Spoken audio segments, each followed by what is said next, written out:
رودري بيدري رودري رودري بيدري بيدري رودري رودري الآن بيدري الآن بيدري الآن خوسي لوبري.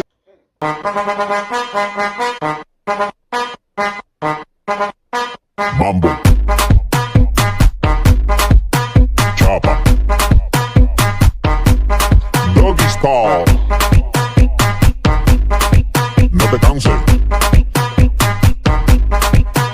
¿Y qué fue? No hiciste nada. Con tanta chapa, va a hacerle ranking tanking tan. ¿Y qué fue? L'Espagne nous a appris le football. Restons humbles.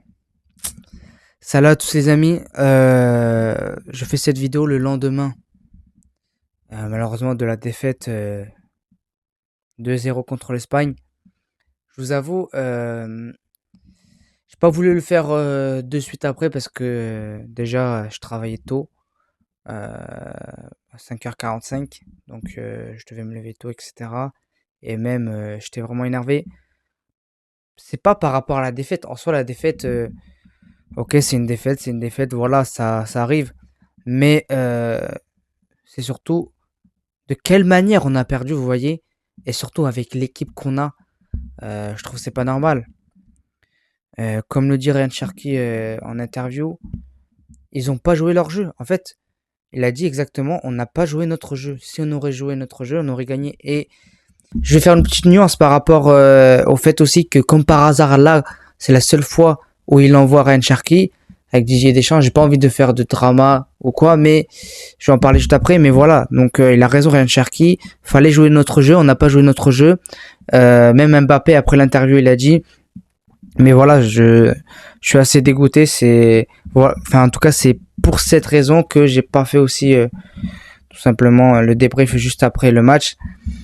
Mais bon, y a rien à dire en fait. Je rigole, mais c'est nerveusement. On s'est fait manger de A à Z. Et je pense que vous avez vu l'intro. Là, pour le coup, on s'est fait hiquer fouet. Alors que Lamine Yamal, je vous assure, il a pas fait un bon match. Il a été presque... C'est grave de le dire alors qu'ils ont gagné, mais il a presque été inexistant.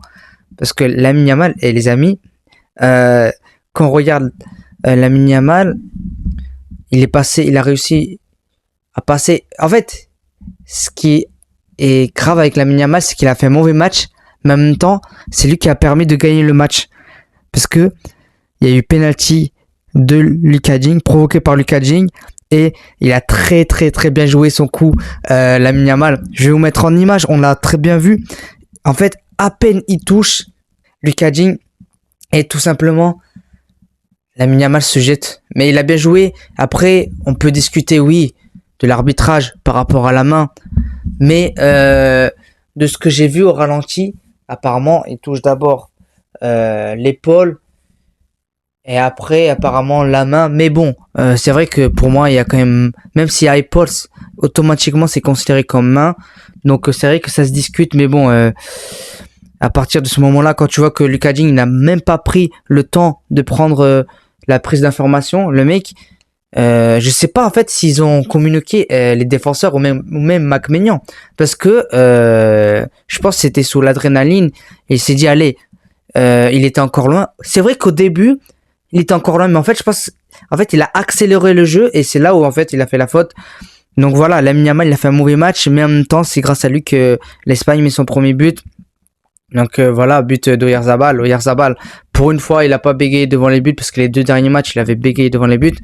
Mais c'est monstrueux, Oyarzabal. 30 buts en 60 sélections, on s'en rend pas compte. Hein. Oyarzabal revient de très loin et franchement, c'est une pièce maîtresse pour la Roja. Après, là, je vais parler en premier de l'Espagne parce que ils méritent, vraiment, ils méritent, les amis. Ils nous ont fait un taureau. Vraiment, les amis. Ils nous ont fait un récital. On dirait que c'était une passe à 10 comme au foot. Vous savez, les passes à 10 qu'on fait au début de l'entraînement en district, en régional, bref, dans toutes les catégories et tous les niveaux. Ben, c'est pareil. Là, c'était une passe à 10 et vraiment, quand je voyais l'équipe de France, oh, wesh. Et désolé du mot, mais c'est pas normal. Parce que ils étaient tout le temps en retard sur le pressing, à part les 20 premières minutes que je vais en parler juste après pour l'équipe de France. Mais on était en retard contre l'Espagne dans les pressings. dans les duels, on perdait à chaque fois nos duels. À part que quelques interceptions de Adrien Rabiot, qui était très très bon, je trouve, les 20 premières minutes. Pour moi, ça a été le meilleur, tout simplement, du match. Même si après, il a fait un mauvais match, il a été sorti au KO par rapport à son carton jaune qu'il a eu. Mais voilà, l'Espagne, ça a été hyper cohérent. Et surtout, on dirait que les Espagnols, ils jouaient dans une version ralentie.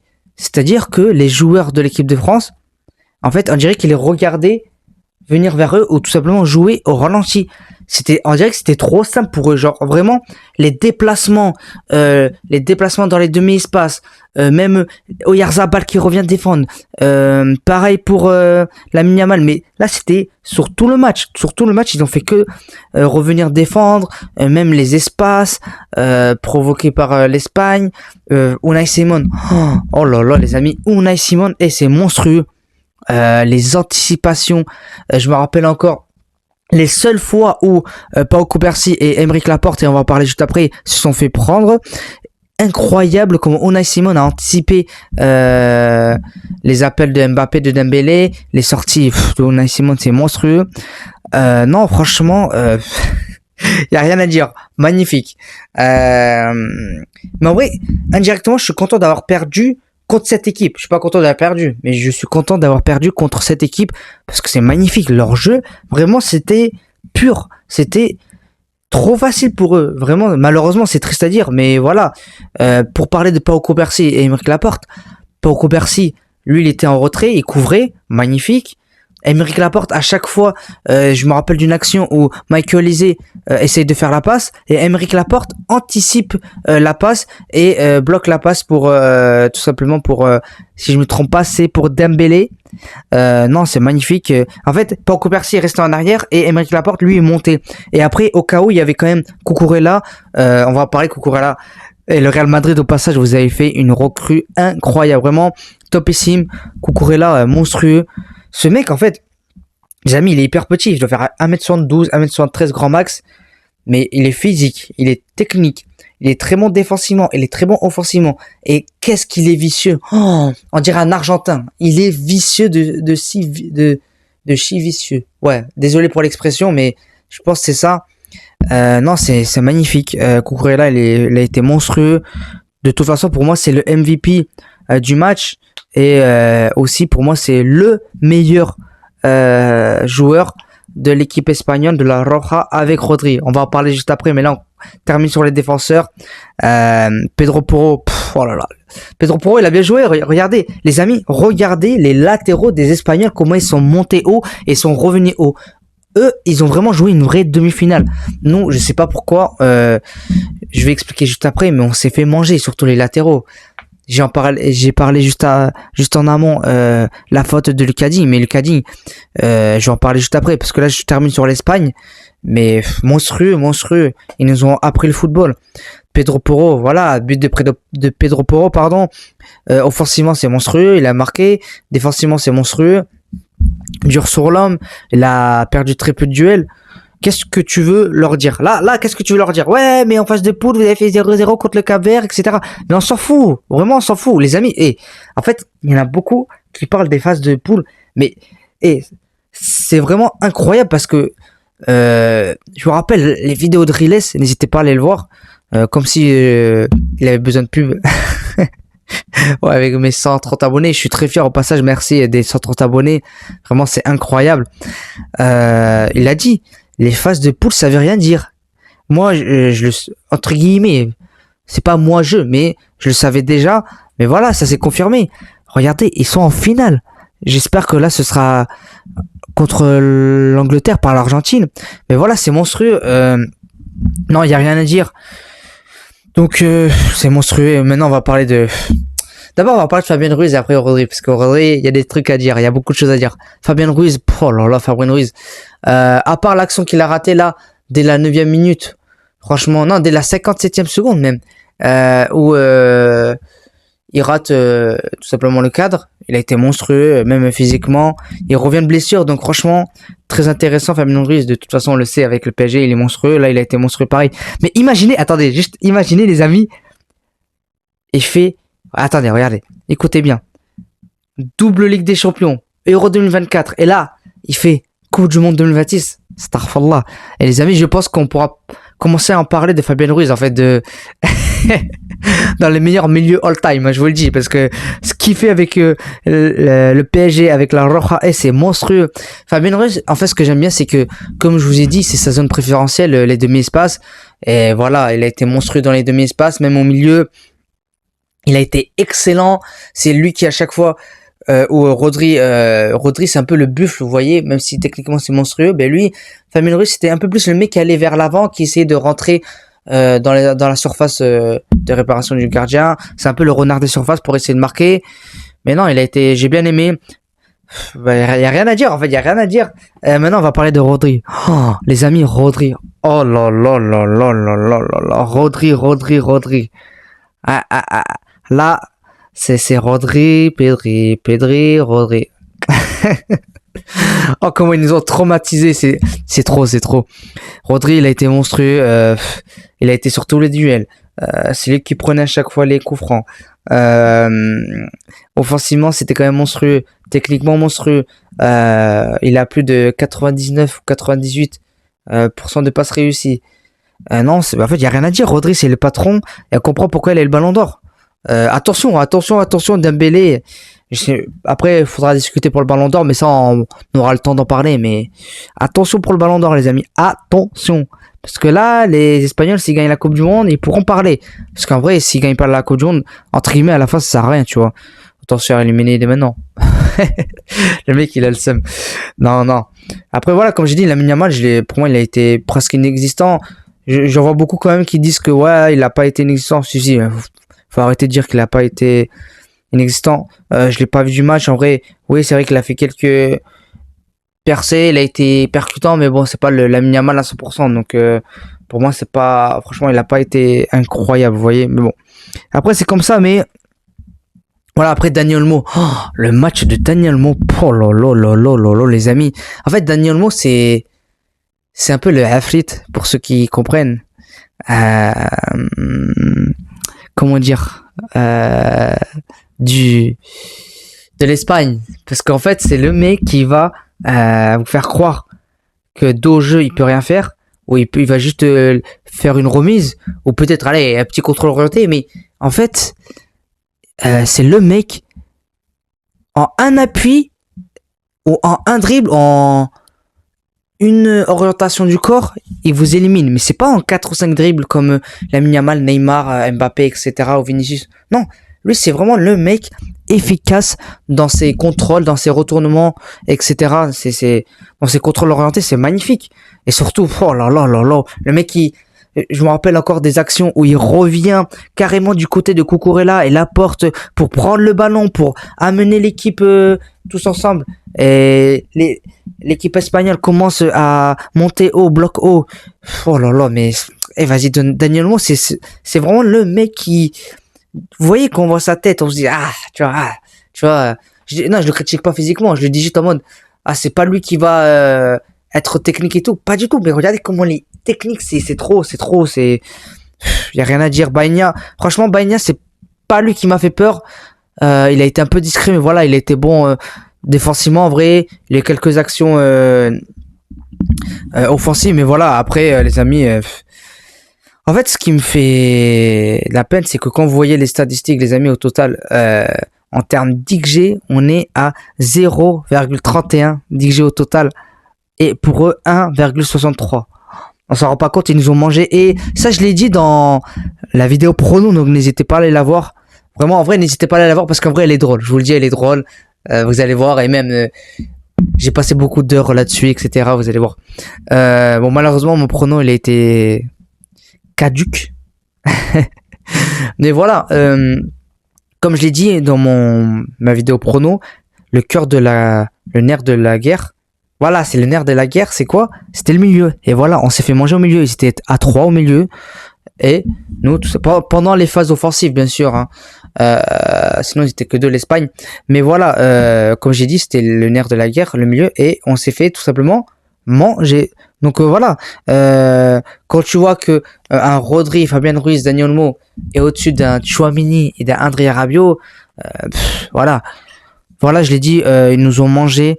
Même il y avait de ces espaces et c'est incroyable les espaces qu'il y avait entre la défense et l'attaque de l'équipe de France.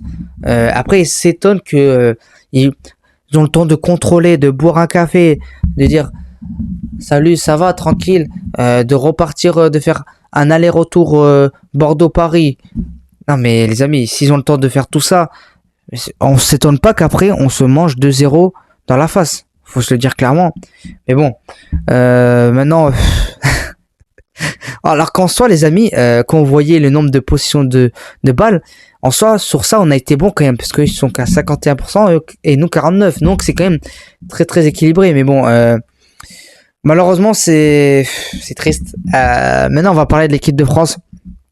On a été minable. Vraiment, c'est là où on voit nos limites. Nos limites. Mais en fait, je pense pas que c'est nos limites, c'est surtout les limites tactiques, malheureusement, de Didier Deschamps. Et au passage, Didier Deschamps, merci pour tous les travaux que tu as fait pour nous. Merci pour tout ce que tu as fait, pour tout ce que tu as construit. Parce que je pense que Zinedine Zidane va prendre beaucoup de ce que tu as fait et je pense que ça va être encore mieux. Je pense que pour les prochaines Euros, prochaines Coupes du Monde, je pense que ça va être encore mieux. Donc, je m'inquiète pas pour ça. Mais voilà. Tactiquement, je pense que on a été limité par aussi Didier Deschamps parce que quand on voit les changements très tardifs, Ryan Cherki à 72e minute, Théo Hernandez à la 72e minute, Doué à la 57e minute, Manu Koné à la 46e minute, ça va et encore, mais voilà, c'est des changements tardifs. Donc faut pas s'étonner après que voilà, on se fait manger et c'est compliqué. En vrai, je suis un peu déçu parce que il y avait des choses à faire. Il y avait des choses à faire contre une équipe, voilà, de la Roja. Les 20 premières minutes, on a été monstrueux. Surtout pendant les 20 premières minutes. Bon, je me répète, mais vous avez compris. Où dans le pressing, on a été incroyable. Surtout là, les Galactiques, l'attaque galactique. Oh là là. Ousmane Dembélé, Mbappé, Barcola et Michael Olise. En termes de pressing, ça a été incroyable. Je me rappelle encore d'un pressing, là, c'était de Dembélé sur Unai Simon. Unai Simon est obligé de vite dégager le ballon. Ça revient sur Barcola, tête de Barcola. Malheureusement, Adrien Rabiot, il prend son temps et du coup, il la remet à la défense. Mais voilà, on a eu des récupérations pendant les 20 premières minutes. Et même, je trouve que défensivement, on était serein. Je me rappelle d'une action. C'était là où Fabien Ruiz, il a raté son tir. Mais à la 57e minute, on arrive à ressortir le ballon. Et c'est là où Adrien Rabiot, il se retourne contre l'orienté. Il va vite vers l'avant. Non, franchement, les amis, les 20 premières minutes ont été très prolifiques. Et je me suis dit, je sens qu'on va faire un bon match. Mais pas du tout. Il nous a équéfoué, il nous a liquéfié. Finesse. Heureusement que Lamine Yamal, en vrai, heureusement que Lamine Yamal, il a pas fait grand chose parce que là, ça aurait été encore pire. Parce que ça aurait été une démonstration de Lamine Yamal, ça aurait fait encore plus mal. Parce que voilà, on le sait très bien, là, c'était un petit combat Lamine Yamal Mbappé. Mais bon, c'est pas grave, écoute, voilà, on n'a pas été bon. Après, voilà, à partir de la 22e minute, but de Oyarzabal sur penalty, malheureusement, et une faute de Lucas Digne. Et au passage, force à toi, grosse force à William Saliba qui a un problème de dos qui a été changé par Maxence Lacroix. Maxence Lacroix en soi, en vrai il a pas fait un mauvais match, hein, vraiment il a pas fait un mauvais match. Mais voilà, c'est compliqué de rentrer dans une demi-finale comme ça. Mais voilà, je pense qu'il aurait dû mettre Manu Koné en titulaire. Mais voilà, on va parler des... Mais je vais d'abord terminer sur les défenseurs parce qu'en vrai les défenseurs ils ont été bons. Tayo Upamecano il a été bon. William Saliba, le temps qu'il est resté, il a été beau. Jules Koundé, par contre, Jules Koundé, le problème c'est que même dans ses contrôles, même quand il y a personne, on le voit. Ok, c'est bien, mais c'est approximatif. Les amis, on va pas se cacher. Jules Koundé, c'est compliqué, hein, c'est compliqué. Le Caddy, il s'est fait manger les passes ratées, le pressing raté, les anticipations ratées. C'était compliqué pour le Caddy et en plus, j'ai fait une vidéo, la dernière vidéo là, sur en vantant Lucas Digne et tout, pour le PSG et tout, sur le mercato. N'hésitez pas à aller la voir. Non, c'est bon. Je pense pas qu'il va faire pareil avec nous le PSG. J'ai confiance en Luis Enrique et Luis Campos et Nasser Al-Khelaifi. Mais voilà, pour revenir, Tayo Upamecano, il a été monstrueux. Il a fait beaucoup d'interceptions. Mais bon, après, voilà, ils se sont fait manger. Mais voilà, Dayo Upamecano, je suis très content. Mac Mignan, en vrai, il a fait de ses arrêts, surtout les 20 premières minutes. Il a été bon. Après, il peut pas faire grand-chose, hein. Même le penalty, il est parti du bon côté, mais voilà. Après, voilà, William Saliba, il a été bon, mais bon, après, il a été remplacé par Maxence Lacroix. Et Adrien Rabiot. Adrien Rabiot. En soi, quand tu prends un carton jaune, je me dis, bon, allez, tu prends un carton jaune, mais franchement, ça aurait pu être un carton rouge sur Rodri, hein, parce que il y a une petite torsion sur Rodri au niveau de la cheville. Donc je comprends pourquoi après il a été changé par Manu Koné, mais voilà, comme je l'ai dit en amont, il aurait dû être titulaire Manu Koné et être remplacé par Tchouaméni, parce que Tchouaméni, ça faisait 2 semaines du coup qu'il a pas joué, 2 matchs, et on l'a vu, les contrôles ratés, il a pas été bon dans le pressing, il a pas été dans le tempo, même physiquement ça a été compliqué. Non, pour moi tu peux pas faire rentrer quelqu'un, et en plus je l'ai dit dans mon match prono, je l'ai dit, pour moi les titulaires c'est Manu Koné et Adrien Rabiot, parce que déjà je l'ai expliqué, Tchouaméni il revient de blessure, tu peux pas mettre Tchouaméni titulaire alors qu'il revient de blessure. Pour moi les amis, je vous le dis, c'est pas normal. Non, c'est compliqué. Mais voilà, respect aux Espagnols, parce que vous nous avez montré du vrai football. Et vraiment, je vous le dis, il y a rien à dire, il y a pas de l'arbitre et tout. Et les amis, c'est comme pour le Maroc. Oui, il y a le carton jaune sur Adrien Rabiot pour le Maroc, mais là, ils nous ont montré qu'est-ce que c'est le vrai football. Donc il y a rien à dire. Après Dembélé, il a été inexistant. Dembélé, il a été inexistant. Pareil, Michael Olise. Michael Olise là. Il a fait un match. C'est son pire match ever avec l'équipe de France. Et son match, il a été ignoble, malheureusement, hein. Mais je tiens à dire, hein, quand je critique, c'est vraiment, là, c'est juste les faits de jeu. Donc, les amis, ne soyez pas, tout simplement, il faut réfléchir. Genre, c'est pas parce que je les critique, que je dis ils sont nuls. Là, ils ont été mauvais, mais je sais que c'est des cracks, hein, y a rien à dire. Bref, c'était une petite aparté au cas où. Mais voilà, il a raté des passes, Michael Olise, il a pas été, en vrai, il a été dans le tempo les 20 premières minutes, après, on n'a pas vu du match. Ça a été compliqué, pour Michael Olise. Et même, je trouve que même techniquement, il a été mauvais, hein. Techniquement, les contrôles, non, ça a été compliqué. Après Barcola, moi j'avais mis Barcola, j'avais dit Barcola quand même, mais en fait compte, quand je regarde le match, Désiré Doué, j'aurais mis Désiré Doué, mais bon, même Désiré Doué, il a pas fait un grand match. Après Kylian Mbappé, on peut pas lui en vouloir en vrai, parce que c'est le numéro 9. Il a essayé de faire des trucs, franchement, mais quand tu vois les retours défensifs là de William Saliba, pas de William Saliba, désolé les amis, de Cucurella, de Laporte, de Pau Cubarsí, de Pedro Porro, je me rappelle d'une action où Mbappé, il a le ballon, tac, il va vite vers l'avant. C'était une action avec Dembélé, si je me trompe pas, etc. Michael Olise, il va vite vers l'avant. Ou c'est pas Adrien Rabiot, si je me trompe pas. C'est un truc comme ça, un des deux. Et ils les prennent à 2. Et après, il arrive quand même à donner à Dembélé, mais bon, à la fin, ça conclut pas. Donc, non, c'est monstrueux. Et eux, je vais vous le dire, pardon, désolé les amis, je vais vous le dire. Ils ont vraiment été dans la mentalité et ils ont vraiment pris conscience que c'était une demi-finale. Je sais pas si nous on a pris conscience que c'était une demi-finale. Apparemment oui, d'après les propos de Mbappé, mais voilà, on n'a pas été dans le jeu. C'était très très compliqué, mais voilà. Donc les amis, la prochaine fois que vous voyez une Coupe du Monde, une Euro, même une Ligue des Champions, que vous voyez, punaise, ils ont été mauvais, ils ont été nuls, ils ont perdu contre C, ils ont fait égalité contre telle équipe, et que après ils sont qualifiés pour les phases finales, c'est là où ça se joue, ok? C'est pas pendant la phase de poule, parce qu'on sait que les grosses équipes vont se qualifier 99% du temps. Donc voilà, mais félicitations aux Espagnols. Et au passage, petit aparté, les gens qui sont fiers que l'équipe de France ait perdu, alors qu'ils sont français, ils ont habité toute leur vie en France. Encore si t'es espagnol, français, espagnol, marocain, je comprends. Mais si t'es français, en fait c'est surtout les français marocains. Moi je suis français marocain les amis, donc je parle en tant que français marocain. Mais qui disent ouais chah pour l'équipe de France, etc. Mais les amis, déjà aucune Les joueurs espagnols vous calculent pas. Pareil pour l'État espagnol, ils vous calculent pas. Donc faut arrêter de. En fait, je comprends pas cette mentalité. En fait, c'est triste à dire, mais c'est vraiment à cause des réseaux sociaux. En vrai, après à la fin du match, moi j'en ai rigolé un peu parce que les Marocains et tout, tu vois, ça a été drôle un peu.